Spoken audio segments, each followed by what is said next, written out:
നാരായണീയം ഒരു കൈയിലെടുത്തുകൊണ്ടും മറുകൈയിലുള്ള നറുവെണ്ണ നുകർന്നുകൊണ്ടും തന്നാശ്രിതർക്ക് തുണയായി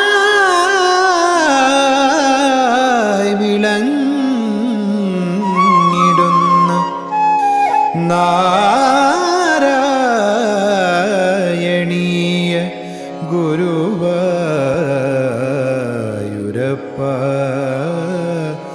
നമോ നമസ്തേ.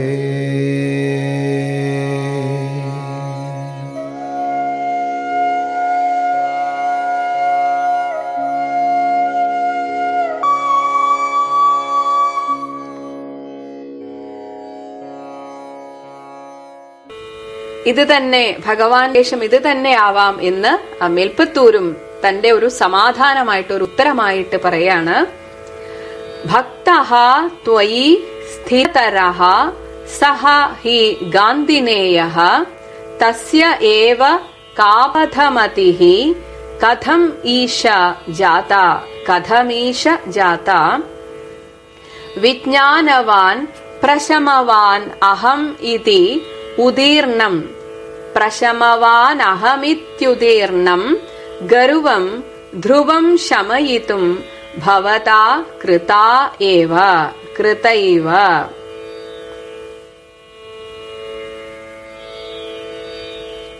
ഹേ ഈശ, അല്ലയോ ഭഗവാനെ, ഗാന്ധിനേയഃ സഹ ഗാന്ധിനേയഃ ആ അക്രൂരൻ ത്വയി അങ്ങയിൽ സ്ഥിരതരഃ ഭക്തഃ സ്ഥിരഹൃദയനായിട്ടുള്ള ഭക്തഃ ഹി പരമഭക്തനാണല്ലോ. എന്നിട്ടും തസ്യ ഏവ അവന് തന്നെ ഇങ്ങനെ ഒരു കാപഥമതിഹി ഒരു ചീത്തമാർഗം മനസ്സിൽ ഒരു ദുർബുദ്ധി തോന്നിയ ആ ഒരു ചിന്ത കഥം ജാത ഇതെങ്ങനെ ഉണ്ടായി, എനിക്ക് എത്ര ആലോചിച്ചിട്ടും അങ്ങോട്ട് മനസ്സിലാകുന്നില്ല, അല്ലെങ്കിൽ ആ ഒരു കാര്യവുമായിട്ട് എനിക്ക് പൊരുത്തപ്പെടാൻ സാധിക്കുന്നില്ല. എന്നാൽ എനിക്ക് തോന്നുന്നു ആ അക്രൂരന് അഹം വിജ്ഞാനവാൻ ഞാൻ വലിയ ഒരു അറിവുള്ളവനാണ്, അതുപോലെ പ്രശമവാൻ തനിക്കിപ്പോൾ നല്ല മനഃശാന്തിയൊക്കെ വന്നു, താനിപ്പോൾ വളരെ സ്വസ്ഥനാണ് എന്ന ആ ഒരു ബോധം, അതും ഒരു അഹങ്കാരത്തിന്റെ മറ്റൊരു തലമാണ്.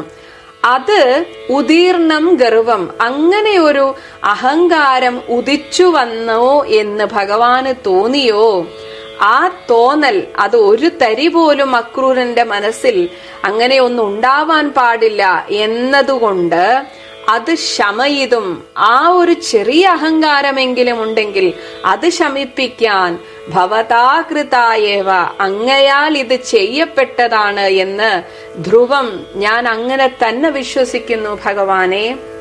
അല്ലാതെ അക്രൂരനെ പോലെ ഒരു ഭക്ത ശിരോമണിക്ക് ഇങ്ങനെയൊന്നും ഒരിക്കൽ പോലും ചിന്തിക്കാൻ സാധിക്കില്ല.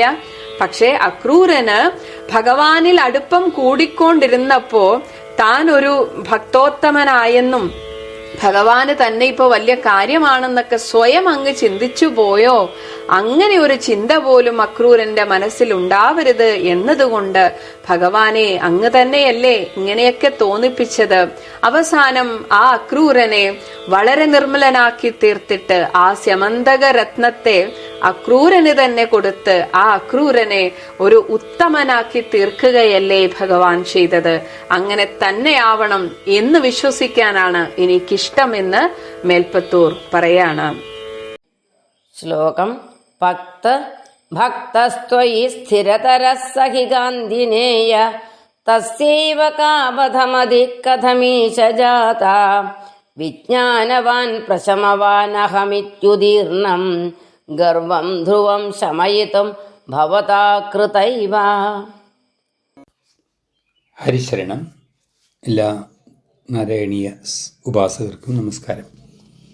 എല്ലാ മഹത്തുക്കളെയും എല്ലാ ഗുരുജനങ്ങളെയും സ്മരിക്കുന്നു. ശ്രീ ഗുരുവായൂരപ്പനെയും ഭട്ടതിരിപ്പാടിനെയും വ്യാസഭഗവാനെയും നമസ്കരിക്കുന്നു. കുടുംബദേവത, ഗ്രാമദേവത, കുലദേവത ഇവരൊക്കെ ഓർക്കുന്നു. ഭഗവത് കാരുണ്യം കൊണ്ടാണ് ഇങ്ങനെയുള്ളതായ കഥകളെ അറിയാനും കുറച്ചൊക്കെ മനസ്സിലാക്കാനും നമുക്ക് സാധിക്കുന്നത്. മനസ്സിലാക്കിയത് പ്രാവർത്തികമാക്കി കഴിഞ്ഞാൽ ഉത്തമമായി. ദശകം 80, ശ്ലോകം 10. അതിവിചിത്രമായിട്ടുള്ളതായ ഒരു കാര്യമാണ് ശ്ലോകം 10 വർണ്ണിക്കുന്നത്. കാരണം ധർമാത്മാവും തികഞ്ഞ ഭക്തനുമായിരിക്കുന്നതായ ഈ അക്രൂരനെ കൊണ്ട് എന്താ കാരണം എന്ന് വെച്ച് കഴിഞ്ഞാൽ, ഈ മണി കൈ കിട്ടിയ ശേഷം അക്രൂരൻ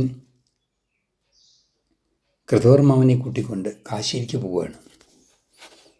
അവിടെ പോയി പേരൊക്കെ മാറ്റി ധനപാലൻ എന്ന പേരിൽ അവിടെ കഴിച്ചു കൂട്ടാൻ തുടങ്ങി.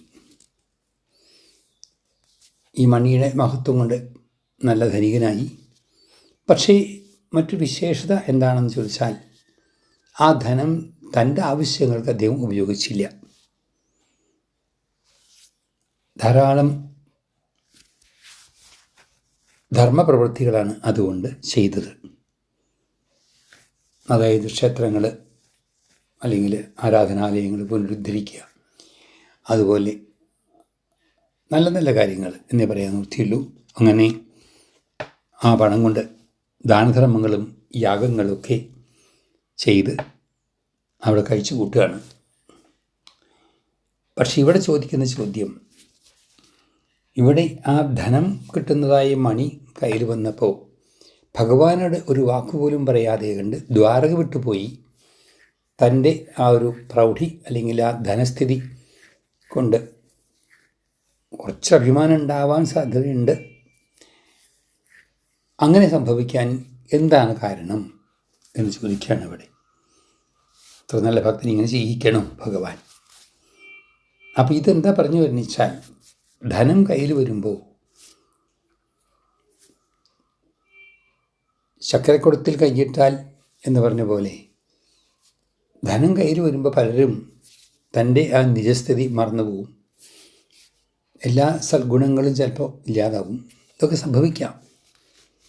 നമ്മൾ ഓർക്കേണ്ടതാണ്. ധനഭ്രാന്ത് വന്നാൽ ബുദ്ധിമുട്ടാണ്. ജീവിക്കാൻ ധനം വേണം തീർച്ചയായിട്ടും. പക്ഷെ അത് മാത്രം കൊണ്ട് ജീവിതം ധന്യമാവില്ല എന്ന ബോധം നമുക്ക് എപ്പോഴും ഉണ്ടാവണം. അപ്പോൾ ചോദിക്കുന്നത്, എന്തുകൊണ്ട് അക്രൂരനെ കൊണ്ട് ഇങ്ങനൊരു പ്രവൃത്തി ചെയ്യിച്ചു എന്നാണെങ്കിൽ പറയുന്നത് എന്താണെന്ന് വെച്ചാൽ, ഞാൻ വിജ്ഞാനിയാണ്, ഞാൻ എല്ലാ ഗുണങ്ങളും തികഞ്ഞവനാണ് എന്നൊക്കെയുള്ളൊരു വിചാരം അക്രൂരനുണ്ടായിരുന്നു. അത് ആ ഒരു ഗർവം ഉണ്ടായിരുന്നു. ഭഗവാൻ മറ്റെല്ലാവരെക്കാളും എന്നെയാണ് ഇഷ്ടം എന്നൊക്കെ ചിന്തിച്ച് തുടങ്ങിക്കഴിഞ്ഞാൽ അത് ഗർവമായിട്ട് മാറും. അപ്പോൾ അത്തരം ഒരു ഗർവ് അക്രൂരനും ഉണ്ടായിരുന്നു എന്ന് വേണം വിചാരിക്കാൻ. അത് ശമിപ്പിക്കാൻ വേണ്ടിയിട്ടാണ് അല്പം ദുർബുദ്ധി ഭഗവാൻ തന്നെയാണ് അക്രൂരന് കൊടുത്തത് എന്ന് വേണം വിചാരിക്കാൻ. അങ്ങനെ ആ ദുരഹങ്കാരം കളയാൻ വേണ്ടിയിട്ട് ചില ലീലകൾ ഭഗവാൻ ചെയ്യുന്നത് ഇങ്ങനെയൊക്കെ തന്നെയാണ്. ശരിക്കും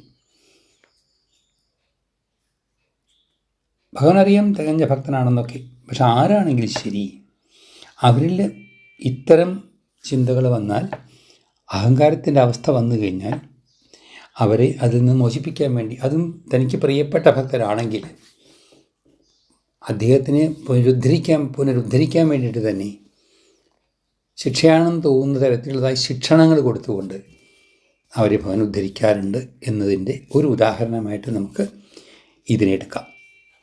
അപ്പോൾ അതുകൊണ്ട് തന്നെ ഒന്നിനും അഭിമാനിക്കേണ്ട, എല്ലാത്തിലും ആനന്ദിച്ചാൽ മാത്രം മതി.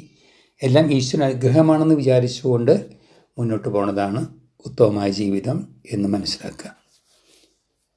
എല്ലാവർക്കും അങ്ങനെയുള്ളതായ സദ്ബുദ്ധി ഉണ്ടാവട്ടെ എന്ന് പ്രാർത്ഥിക്കുന്നു.